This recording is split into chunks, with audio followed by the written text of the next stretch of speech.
اللہ نے ہمیں جو دین دیا، جو مذہب دیا، اس کا خلاصہ ہے طہارت، صفائی، اپنے آپ کو پاک رکھنا، صاف رکھنا۔ اسلام کا اگر خلاصہ پیش کیا جائے تو اس خلاصے کا مطلب ہے صفائی۔ اس میں کئی مثالیں دی تھیں میں نے کہ لباس کی صفائی جس طرح سے اللہ نے حکم دیا، دنیا کے کسی مذہب میں صفائی کا یہ تصور نہیں ہے۔ پھر دانتوں کی صفائی ہے، پھر جسم کے اندر کی صفائی ہے، پھر عقیدے کی صفائی۔ انما المشرکون نجس، قرآن کہتا ہے کہ جو مشرک لوگ ہیں وہ بھی ناپاک ہیں۔ تو اس سے پتہ چلتا ہے کہ صرف آپ کا جسم، آپ کے کپڑے میلے نہیں ہوتے، آپ کے کانسیپٹ، آپ کے نظریات، آپ کی سوچ بھی میلی ہوتی ہے۔ ناپاک چیز کسے کہتے ہیں؟ جسے دیکھ کر گھن آئے، انسان کو بدبو محسوس ہو۔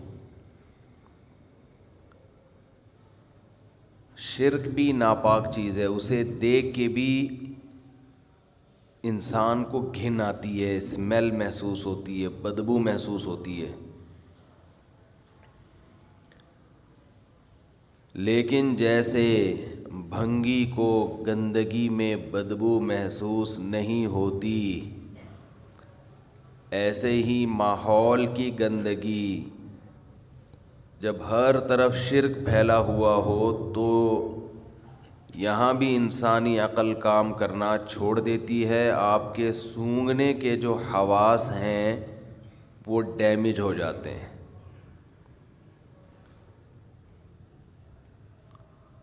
سونگھنے کے حواس ڈیمیج ہوتے ہیں تو آپ کو شرک کی بدبو محسوس نہیں ہوتی، ورنہ شرک بھی ایسی چیز ہے جس سے انسان کو گھن آتی ہے۔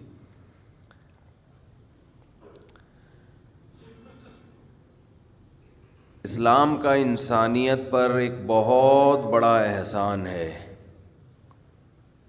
کہ جب اسلام دنیا میں آیا تو انسان جس چیز کو دیکھتا کہ وہ اس کی خدمت کر رہی ہے، انسان اسے مقدس سمجھنے لگتا۔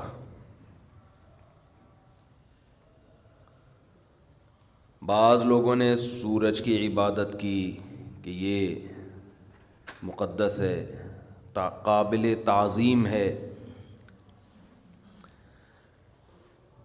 بعض لوگوں نے دیکھا کہ کوئی مخلوق بہت ڈینجرس ہے، خطرناک ہے، انسانیت کے لیے بہت نقصان دہ ہے، تو انہوں نے اس کو مقدس قرار دے دیا۔ آپ کو سانپ کی، اژدہے کی عبادت کرنے والے لوگ بھی دنیا میں نظر آئیں گے۔ انہوں نے کہا یہ مقدس چیز ہے۔ بعضوں نے دیکھا کہ کوئی مخلوق ایسی ہے جس کی شکل اور حرکتیں انسانوں سے ملتی ہیں، تو انہوں نے اس شکل اور اس حرکتوں کی بیس پر ان جانوروں کو مقدس سمجھنا شروع کر دیا۔ آپ کو دنیا میں بندروں کی پوجا پاٹ کرنے والے، ان کو مقدس جاننے والے بھی ملیں گے۔ دنیا میں بعض لوگوں نے دیکھا کہ بعض جانور ہماری بہت خدمت کر رہے ہیں،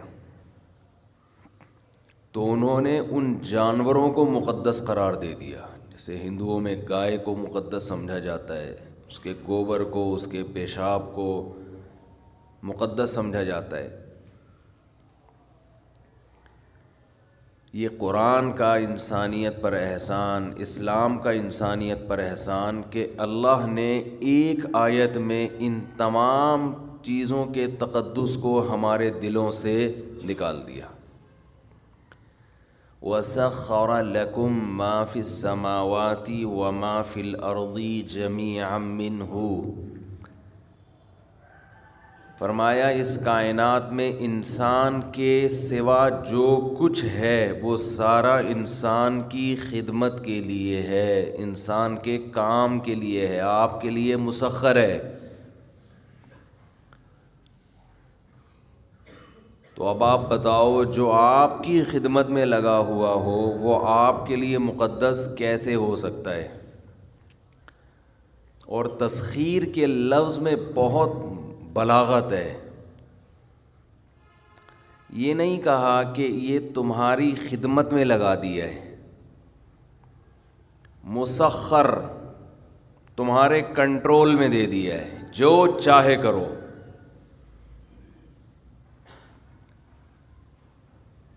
یہی وجہ ہے کہ جس قوم میں کسی خاص مخلوق کا تقدس ہے، وہ قوم اس مخلوق کو اپنے فائدے کے لیے بہت سارے مواقع پر استعمال نہیں کرتی۔ وہ گائے کو ذبح کرنا، اس کا گوشت کھانا، سمجھتے ہیں یہ تقدس کے خلاف ہے۔ تو اللہ نے بتا دیا کہ جو یہ سب کچھ تمہارا ہے تو تم ان تمام چیزوں پہ تحقیق کر سکتے ہو، ریسرچ کر سکتے ہو۔ مینڈک کے آپریشن آپ لوگوں نے شاید بایولوجی میں کیے ہوں گے، اس کو کیسے لٹا کے اس کا پیٹ چاک کر دیا جاتا ہے۔ انسانی پارٹس، انسان کے جسم میں جانوروں کے پارٹس لگائے جا سکتے ہیں۔ ابھی ماضی قریب میں خنزیر کا دل کسی انسان کے لگا دیا، جس طرح سے چاہو۔ ہاں، جو جانور ناپاک تھے ان کے کھانے سے منع کر دیا،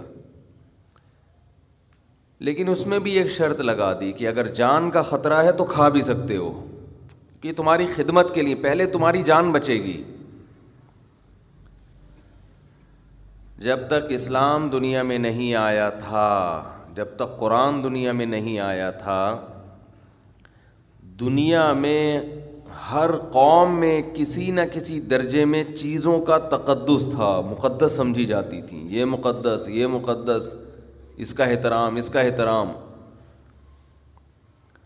اللہ نے پوری کائنات کی حیثیت 2 جملوں میں بیان کر دی کہ اس میں انسان کے سوا کوئی مقدس، بولو، نہیں ہے۔ یہ تو تمہارے لیے ہیں،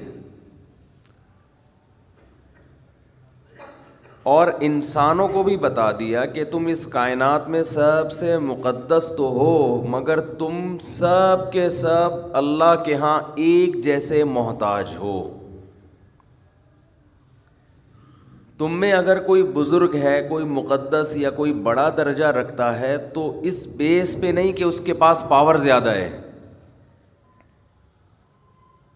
بلکہ اس بیس پہ کہ وہ عمل میں دوسروں سے اچھا ہے۔ ان اکرمکم عند اللہ اتقاکم، تم میں سب سے زیادہ قابل اکرام، اکرمکم، اکرام سے نکلا یہ لفظ، کمپیریٹیو ڈگری، سب سے زیادہ قابل اکرام، یعنی دوسروں سے زیادہ، اس کے مقابلے میں جتنے بھی ہیں ان میں سب سے زیادہ اکرام کے لائق، جس کی رسپیکٹ کی جائے، جس کو عزت دی جائے، وہ ہے اتقاکم، جس میں تقوی سب سے زیادہ۔ تقوی کسے کہتے ہیں؟ تقوی عربی میں کہتے ہیں بچنے کو۔ تو اتقا جو ہے یہ بھی کمپیریٹیو ڈگری ہے، کمپیئر کیا جا رہا ہے کہ جو سب سے زیادہ برائیوں سے بچتا ہے اس میں عزت کا ریشو بھی اسی تناسب سے سب سے زیادہ۔ کیا عجیب بلاغت ہے کہ بھائی تم نے دیکھنا ہے کہ کون کتنا قابل عزت ہے حقیقی اعتبار سے، تو دیکھ لو کتنا برائیوں سے بچتا ہے۔ ایک عزت تو وہ ہوتی ہے جو دنیا میں دنیاوی نظام کو چلانے کے لیے ضروری ہے، اس کی بیس تقوی پر نہیں ہے۔ جیسے آپ کو اپنے آفیسر کی کوئی عزت دینی ہے، یہ دنیا کا نظام ہے کہ اگر آفیسر کی عزت نہیں ہوگی تو ماتحت اس کی اطاعت نہیں کریں گے، آپ کی کمپنی بند ہو جائے گی. یہاں یہ والی عزت مراد بولتے کیوں نہیں بھائی نہیں ہے. ایک عزت وہ ہے جو سربراہ کو ماتحت نے دینی ہے. باپ کافر ہے, گھر کا سربراہ ہے, بیٹا مسلمان ہے, تو باپ بیٹے کی عزت نہیں کرے گا بلکہ بیٹا باپ کی عزت کرے گا. حالانکہ تقویٰ کس میں زیادہ ہے؟ بیٹے میں. لیکن چونکہ باپ ہے تو شریعت نے باپ ہونے کی بیس پر اس کو آپ کے لیے قابل عزت بنایا. اسلام نام ہے طہارت کا, تو طہارت میں عقیدے کی طہارت بھی داخل ہے. تو شرک کیا ہے؟ نجاست. تو اسلام نے یہ بتایا کہ انسان کے علاوہ جو کچھ ہے وہ انسان کی خدمت میں ہے, اس میں مقدس وہ نہیں ہے. آپ اپنے فائدے کے لیے ان تمام چیزوں کو استعمال کر سکتے ہو, اس پہ تحقیق کر سکتے ہو, چیر پھاڑ کر سکتے ہو, ان کی کچھ بھی کر سکتے ہو. تو آپ اگر ان چیزوں کے آگے جھکنا شروع ہو جاؤ گے, اور عزت کا معیار جو اصل عزت ہے, ایک تو دنیا کا نظام چلانے کے لیے وہ وقتی عزت ہے, وہ نظام چلانے کی حد تک ٹھیک ہے, لیکن اوریجنل عزت ذلت کا معیار وہ نہیں ہے, بلکہ اس کا معیار کیا ہے؟ تقویٰ. اصل عزت تو آخرت میں ہوگی, اس میں ہو سکتا ہے ایک بھنگی کا مقام ایک آفیسر سے زیادہ ہو. یہ نظریہ بھی کس نے دیا؟ صرف اسلام نے. ذات پات کی بنیاد پہ بہت ساری قوموں میں تفریق ہے. چھوٹی ذات کا آدمی کتنا اچھا بن جائے وہ اچھا نہیں رہتا پھر بھی. تو ایک بات تو اسلام نے یہ بتائی کہ انسان کے علاوہ سب کچھ انسان سے کم ہے, لہذا اس کے سامنے جھکنے کا تو سوال ہی پیدا نہیں ہوتا. انسانوں میں عزت کا اصل معیار کیا ہے؟ تقویٰ. اور دوسری بات, انسانوں میں تقویٰ کی بیس پہ یا دنیاوی کسی عہدے کے بیس پر انسان قابل عزت تو بن سکتا ہے, معبود نہیں بن سکتا.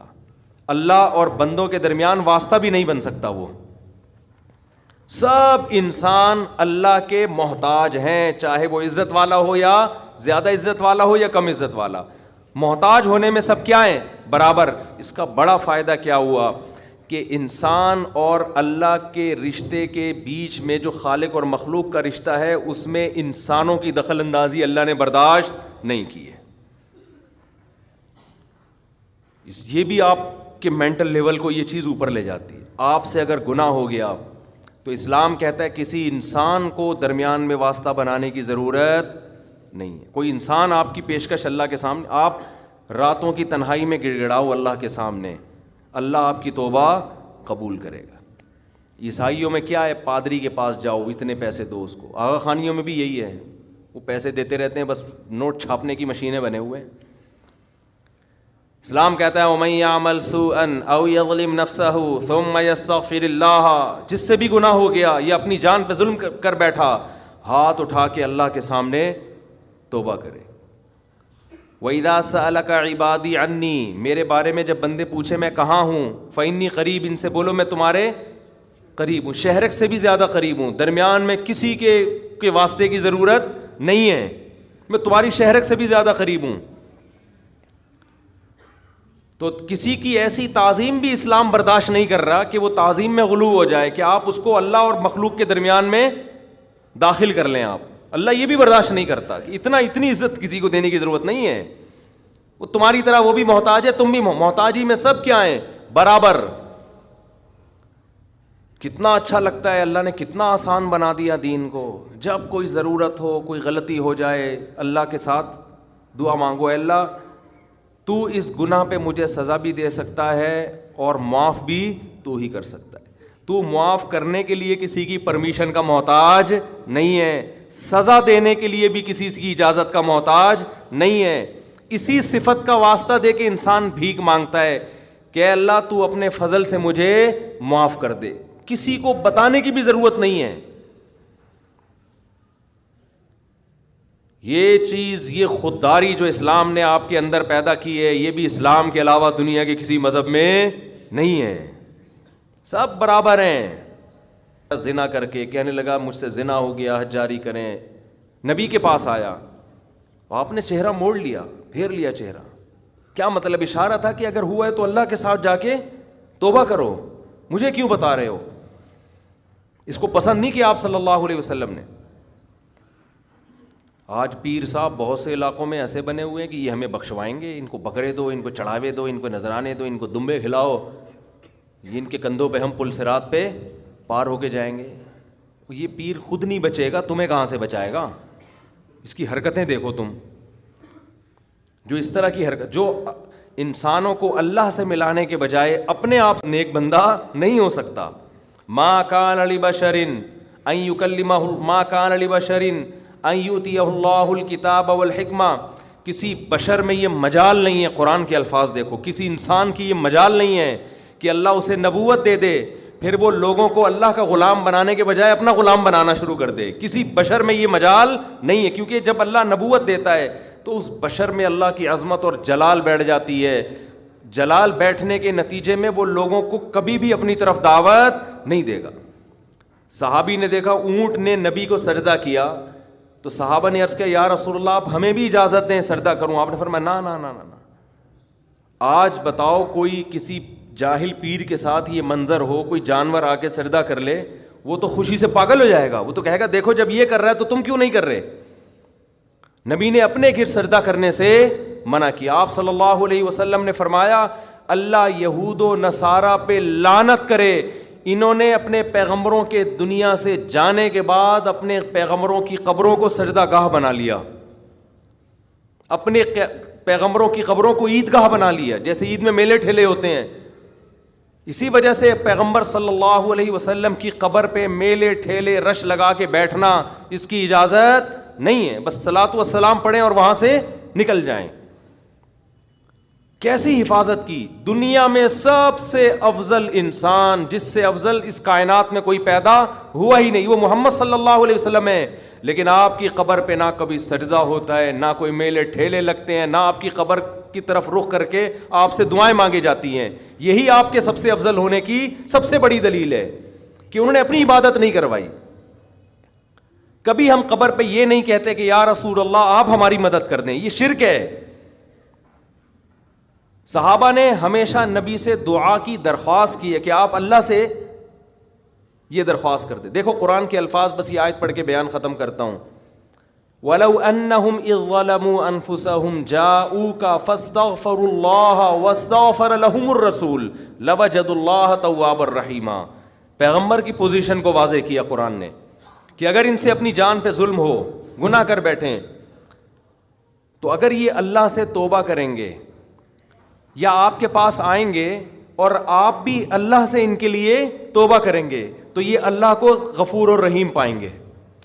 کیا مطلب؟ یہ نہیں کہا کہ نبی کو غفور رحیم پائیں گے, نہ نہ, یہ گناہ معاف کرنا یہ نبی کا وظیفہ نہیں ہے. نبی کے پاس اگر آپ جائیں گے تو اس لیے کہ یا رسول اللہ آپ اللہ کے نیک بندے, آپ اللہ سے ہمارے لیے دعا کریں. ہم بھی کر رہے ہیں, آپ بھی کریں دعا. تو نبی کے لیے جب آیا تو وَاسْتَغْفَرُوا الرَّسُولَ نہیں ہے کہ رسول سے استغفار کریں, نہ نہ نہ, رسول بھی کس سے استغفار کریں گے؟ اللہ سے. علماء کہتے ہیں درود شریف جو ہم پڑھتے ہیں نا, اللہم صلی علی محمد, اے اللہ محمد صلی اللہ علیہ وسلم پر رحمتیں بھیج, اس درود میں عقیدہ توحید اور زیادہ راسخ ہو جاتا ہے کہ ہمیں یہ سکھایا گیا ہے کہ جیسے ہم اللہ کی رحمت کے محتاج, پیغمبر صلی اللہ علیہ وسلم بھی اللہ کی رحمت کے محتاج ہیں. ہاں ہمارے درود کے محتاج اگرچہ نہیں ہیں, ہمیں جو حکم دیا جاتا ہے وہ اس لیے تاکہ ہم بھی سمر جائیں, لیکن ہمیں حکم دیا کہ اللہ سے دعا مانگو کہ آپ پر خصوصی رحمتیں نازل فرمائے. اس سے پتہ چلتا ہے کہ نبی بھی کس کے محتاج ہیں؟ اللہ کی رحمت کے محتاج. ہمیں دعا کا حکم دیا گیا اور ظاہر ہے اسی لیے دیا گیا کہ یہ دعا اللہ قبول کرے گا اور اپنے نبی پر رحمتیں بھیجے گا. تبھی نبی نے فرمایا جو مجھ پر میرے لیے رحمت کی دعا کرتا ہے اللہ اس پہ 10 رحمتیں بھیجتے ہیں.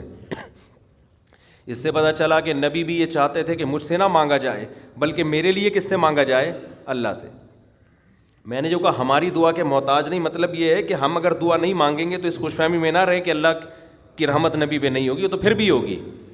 لیکن ہمیں دعا مانگنے کا حکم اس لیے دیا گیا تاکہ یہ کانسیپٹ اچھی طرح ہمارے دماغ میں بیٹھ جائے کہ ہم نے بھی نبی سے نہیں مانگنا بلکہ نبی کے لیے بھی کس سے مانگنا ہے؟ اللہ سے مانگنا ہے. اور نبی اس پہ خوش ہو رہے ہیں کہ میرے لیے کس سے مانگا کرو؟ اللہ سے. خوشخبریاں دے رہے ہیں کہ تم میرے لیے اللہ سے مانگو گے.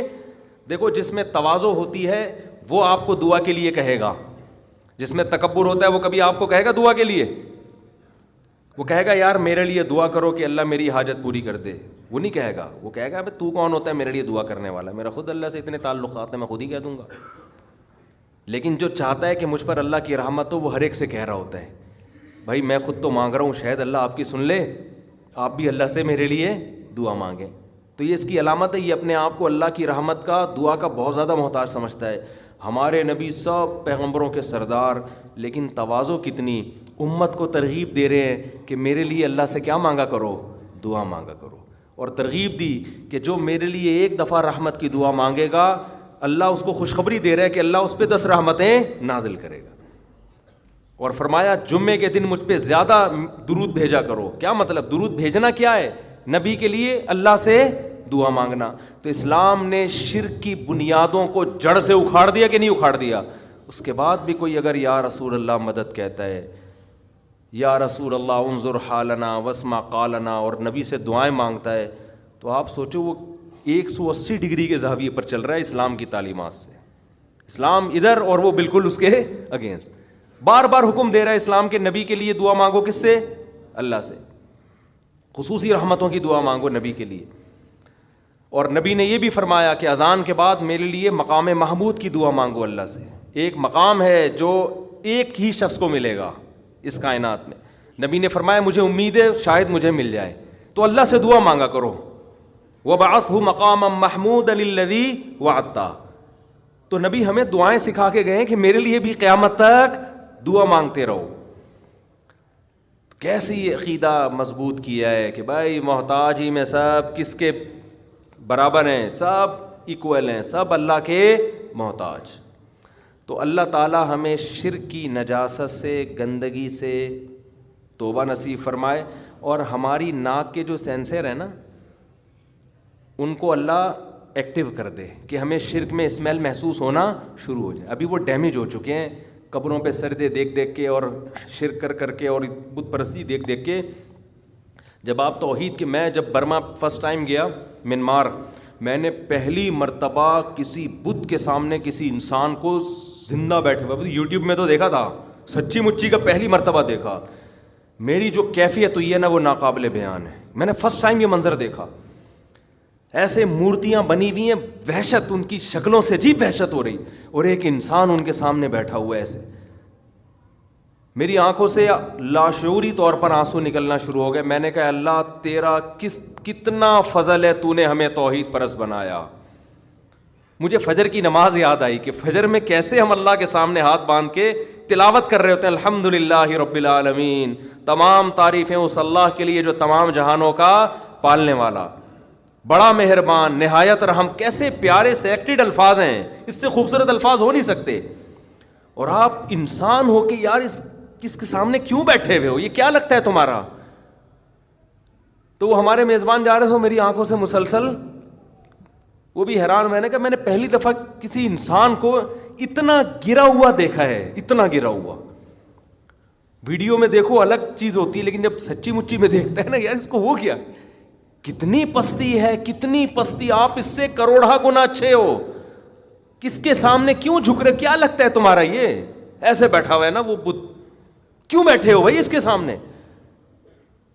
تو احساس شکر پیدا ہوا. پھر میرا پورا بیان ہی اسی موضوع پر ہوا کہ شکر کرو برما کے لوگوں, تمہیں اللہ نے مسلمان بنایا ہے. کتنا اچھا لگتا ہے خدا کے سامنے سجدہ کرنا, کتنا پیارا تصور ہوتا ہے نا اللہ کے سامنے جھک رہے ہیں, کسی پتھر کی بنی ہوئی چیز کے سامنے نہیں جھک رہے, نہ کسی قبر کے سامنے. اور آپ جاؤ ان مزاروں پہ, الگ وحشت ہوتی ہے. میں تو جب بھی کسی مزار پہ گیا ہوں نا کسی کام سے, ویسے مجھے مزاروں پہ جانے کا شوق نہیں ہے, کسی کام سے چلے گئے, اب وہ کام کیا ہو سکتا ہے وہ چھوڑو, بات آدمی ویسے ہی سروے کرنے بھی جا رہا ہوتا ہے کہ دیکھوں کس پہ جن چڑھا ہوا ہے. بعض مزاروں پہ نا جن ون بہت ہوتے ہیں, لوگ جن اتارنے جاتے ہیں, اصل میں جن چڑھتے ہیں وہاں پہ, سمجھتے ہو؟ اور جن چڑھتا ہی اسی پہ جس پہ جن کو پتا ہوتا ہے مزار جائے گا تو میں تھوڑی دیر کے لیے اتر جاؤں گا تاکہ اس کا اس مزار سے عقیدہ اور زیادہ مضبوط ہو جائے. جس کے بارے میں جن کو پتا ہے کہ مزار جانا ہی نہیں ہے, جن اس پہ چڑھ کے ٹائم ویسٹ نہیں کرتا, سمجھ رہے ہو؟ تو وہاں جاؤ دیکھو مزاروں پہ ایک عجیب سی وحشت ہوتی ہے, ایک اسمیل ہوتی ہے. قبر جو سیدھی ہو, ایک بالش ہو, کچی ہو, اس میں ایک الگ روحانیت اور ایک الگ نورانیت ہوتی ہے اس میں. تو شرک میں اللہ نے ایک اسمیل رکھی ہے, بدبو رکھی ہے, وحشت رکھی ہے, بے سکونی رکھی ہے. لیکن جن کو یہ بے سکونی محسوس نہ ہو, بدبو محسوس نہ ہو, وہ اپنی ناک کا میرے بھائی علاج کروائیں, تھوڑے دن احقر کی خدمت میں بیٹھیں. بزرگوں, میں تو بزرگ نہیں ہوں, بزرگوں کی خدمت میں بیٹھیں جا کے, کچھ اللہ کی باتیں سنیں, اللہ کی کبریائی سنیں, تو ان کو شرک میں اسمیل محسوس ہونا شروع ہو جائے گی. اور ایک چھوٹے درجے کا شرک ہے یہ جو روحانی ٹوپی ڈرامے, جن کو ہم نے سمجھ لیا کہ یہ ہماری بگڑی بنا دیں گے, یہ بھی اسی طرح لچڑ ہے کہ ان کا باپ بھی تمہارا کچھ بھی نہیں کر سکتا. یہ نہ تمہارا جن اتار سکتے ہیں, نہ تمہاری چڑیل اتار سکتے ہیں, نہ تمہیں کل کی خبر دے سکتے ہیں, نہ تمہیں یہ بتا سکتے ہیں اس پہ کسی نے کیا کیا ہے, یہ کیوں بیمار ہے. ان کا باپ بھی نہیں, اس سے اچھا ڈاکٹر ہے, نفسیاتی ڈاکٹر کے پاس چلے جاؤ, پھر بھی اچھا ہے. تو یہ روحانی ٹوپی ڈراموں کا نا, چاہے کتنا بڑا بزرگ ہو, دیوبندی ہو, اہل حدیث ہو, بریلوی ہو, کچھ بھی ہو, وہ فراڈی پہلے ہوگا, یا فراڈی تو نہیں ہوگا, دماغی توازن خراب ہو چکا ہوگا. تو چھوڑ دو ان فضول پلیتے جلا رہے ہیں, تعویذ گنڈے, ادھر دھاگے, کتنے قمیض اتارو, کیا کیا نکل رہا ہوتا ہے اندر سے یار. آپ نے دیکھا ہمارے کبھی کوئی دھاگا؟ اللہ کا فضل ہے, اللہ نظر بد سے بچائے, ہمارے 14 بچے پل پل کے بڑے ہو رہے ہیں ماشاءاللہ, کھا بھی رہے ہیں, پی بھی رہے ہیں, اسکول بھی جا رہے ہیں, مدرسے بھی جا رہے ہیں. آج تک کسی کے گلے میں کوئی دھاگا نہیں لٹکایا. بہت لوگوں نے کہا یہ بیماری ہو گئی, اس کو دھاگا, میں نے کہا دھاگے واگے ہمیں نہیں اچھے لگتے, جاؤ, ہمیں بھی اس میں شرک کی اسمیل آتی ہے. جائز ناجائز کی بحث میں پڑھتا ہی نہیں ہوں, یہ کام مزیدار نہیں ہے, کام مزیدار